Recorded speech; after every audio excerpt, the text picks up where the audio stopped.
I got nothing. I got nothing today. Nothing except this really cool vise.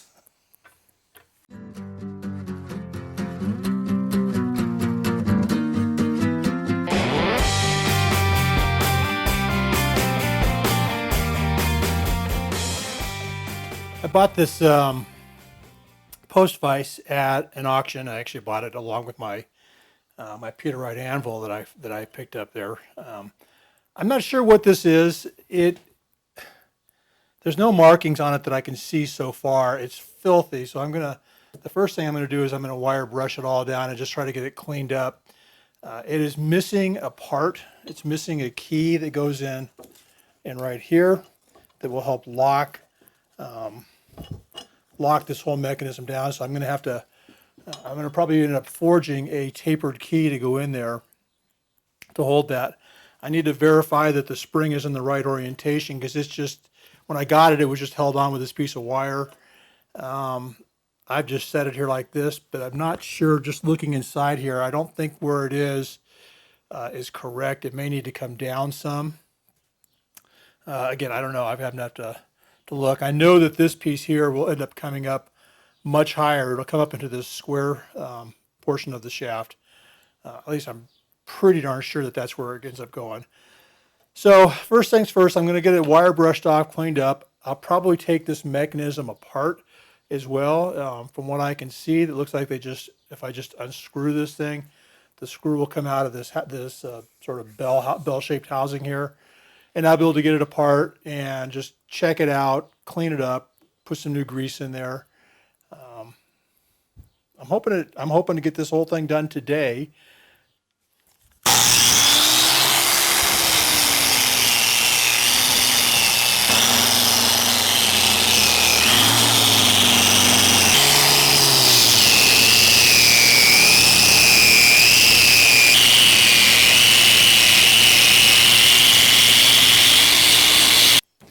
I'm probably a third of the way through wire brushing this thing.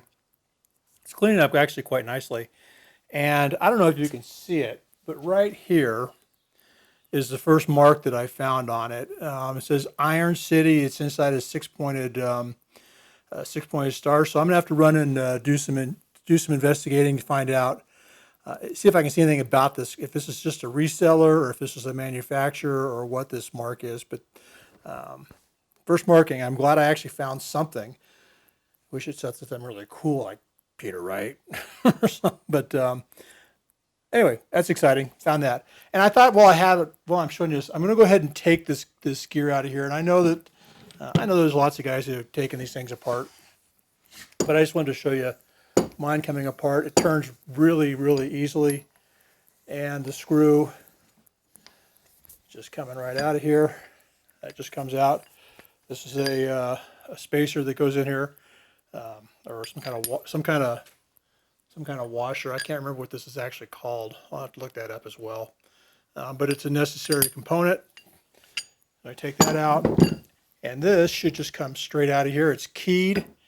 You can see the key here to keep it from turning inside the vise. And so when I'm tightening it down, and then there should be on this side, you'll see the corresponding key. So when it goes back in there, put it back in, and it's not going to rotate. So if got that out, I'll go ahead and keep cleaning this thing up. Okay, this is this restoration is turning into basically just a cleanup job. This thing is in great shape. I mean, even the nut and bolt just came apart by hand. I didn't have to do anything. I didn't have to do anything special to get them broke free. I didn't have to heat it or put a wrench or anything. I just took it off there. Now the threads are all flattened out because they've been in here, probably at that sort of position, and so the nut won't go. The nut won't go really beyond here. On here, I'm hoping that's far enough. I think it probably is, but I wanted to show you this. It's kind of a cool thing. First thing is I noticed that on the head here, I don't know if you can see, there is sort of a, I don't know, almost like a lump, like a piece was welded or and I also noticed that there's like a ding taken out of the this piece where the bolt goes through. And I thought, well, I wonder if that's sort of some sort of a key, because this is all round and it would just spin. True enough, when I get it lined up, it goes down in that thing, and then even taking apart this thing is heavy. You can't really see that, but it doesn't spin anymore because the head of the bolt is stuck in. Let's see if we can do it this way. Yeah, see how it goes in there? It's not in, there it's in. So that's sort of a key for keeping the bolt from spinning. I thought that was a neat little thing. And I found another mark. So one more clue here. Hoping you can see right here. It says 40, 40. So I know that it came from Iron City, and I know there's a 40 on it. It's probably that indicates the height. I haven't actually attempted to measure this thing just to see how tall it is, but my guess is, and of course I can't find I don't see a tape measure. Let me find a tape measure and I'll measure real quick. Okay, so I've got 10 tape measures and I can't find any of them. So I'm going to measure this guy, and we are at 38 inches. So 40 doesn't appear to be the length of the thing. I don't know. Maybe it's the weight. Maybe the whole thing weighs 40 pounds, but it feels heavier to me than that. So I don't know. More research to be done. Anyway, I'm going to go ahead and just keep cleaning on this thing. Like I said, I'm getting really close because it's just in great shape. And the next thing I'll do is I'll go ahead and forge that missing key. All right, I just got the bell cleaned up, and as I suspected, let me turn it this way. I don't see any markings on here at all. For a couple reasons. One, I heard that a lot of times they just didn't mark them there, and the other thing is that that's all the way around. A lot of times these guys used as sort of an anvil. They'd be sitting out there and you're working something and you needed a curve, and people would use this surface as an anvil, and the markings would just plain get worn off. They'd get beaten down by people using them and forging on them. So nothing there. I did see, this is kind of interesting though, if we can see this, that the threads, this thread right here appears to be coming out of the housing.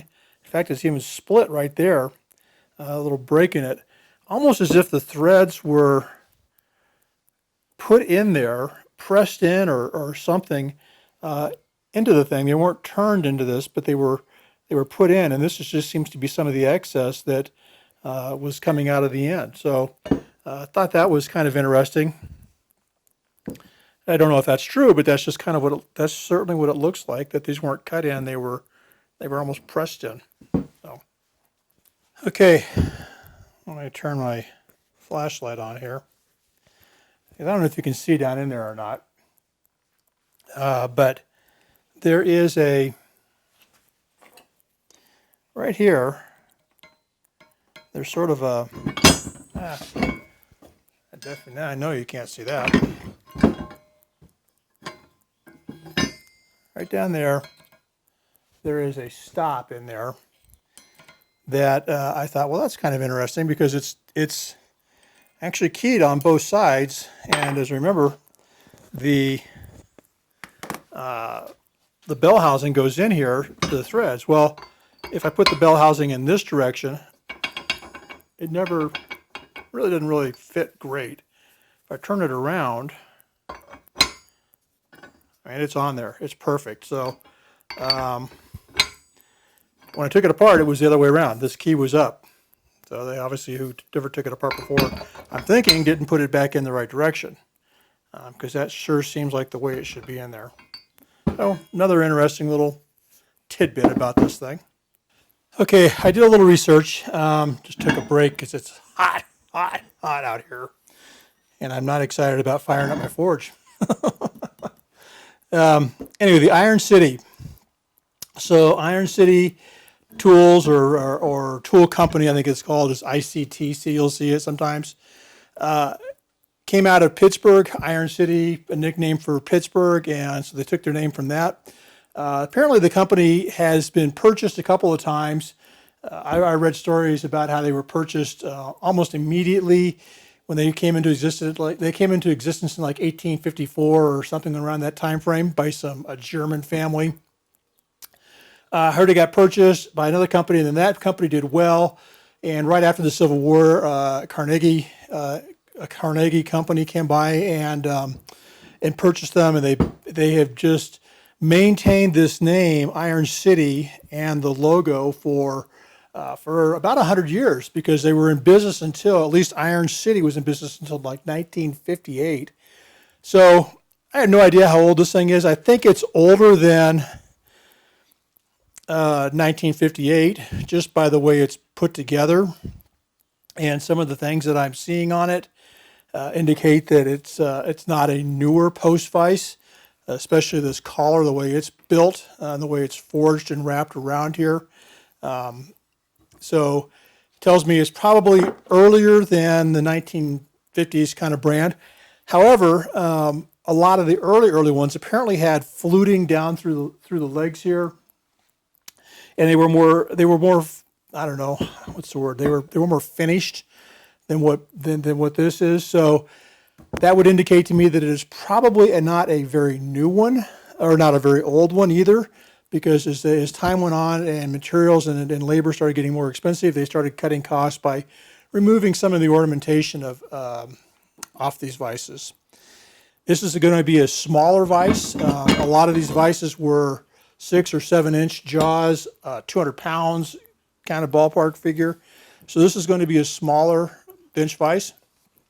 But I need to go ahead and get it put back together. I need to finish cleaning up I keep finding little pieces of dirt and rust I need to clean up, but get that put back together. I'm debating whether or not to paint it. There is I don't know if it's a bluing effect or if it's paint, but it's kind of chipping off here a little bit. I don't know if it's black paint or if, like I say, it's just a scale. It could be scale. I don't know.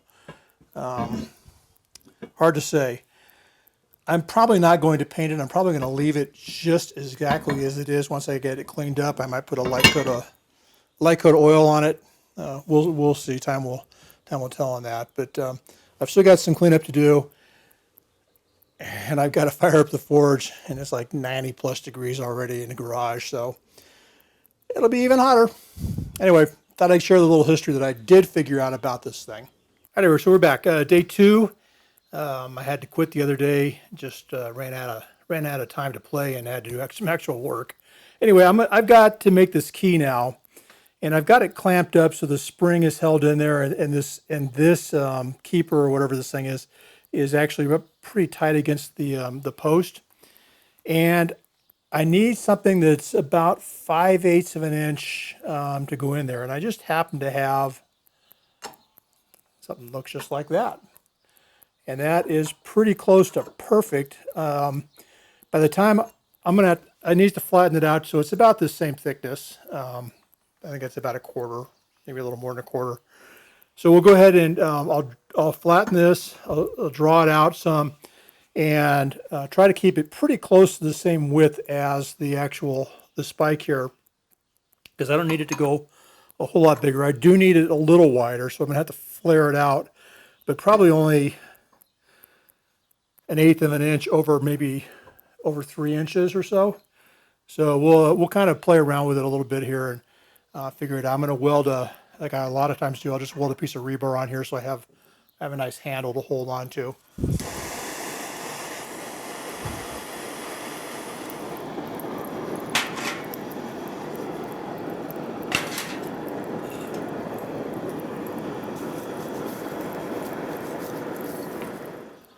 Look like we're pretty hot. Let's go ahead and start drawing this thing down.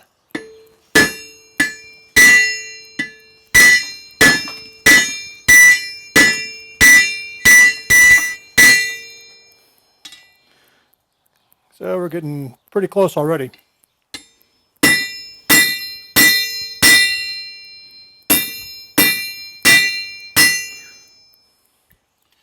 I don't know if you can see this or not. There's I marked it out kind of what I think it should be.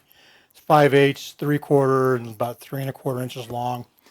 I've still got a little bit of a taper from the original spike that I'm just going to chop off.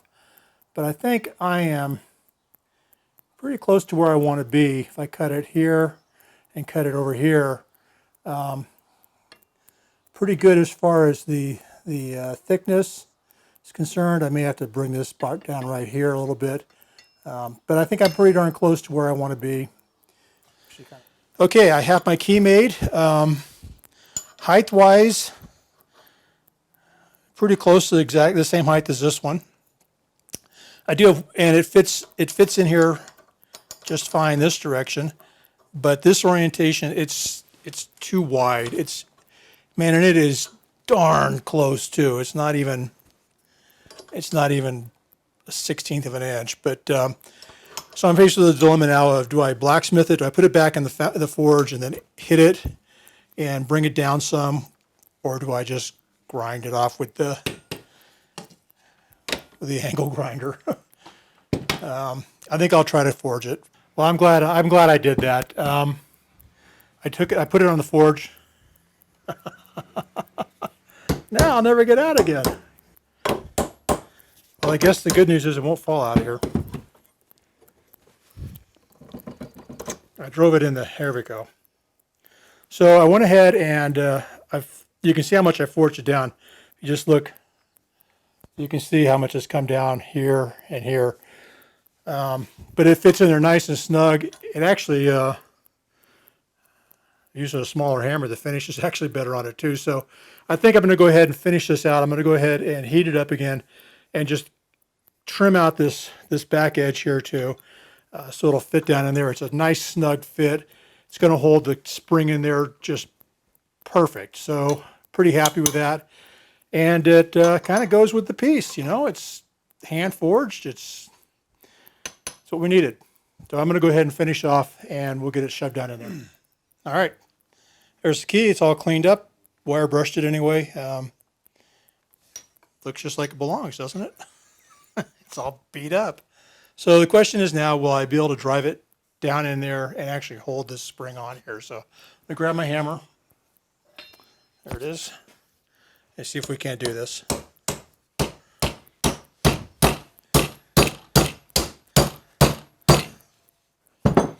Perfect. That thing is on there solid. That key holds it in. And hopefully look at that. And the spring actually works. Okay, well here it is, mounted, sort of, clamped on. And there's only one small problem with it. When I shut it, so this is opening it, opens up really nice. The spring is pushing it open. And really a nice spring in there.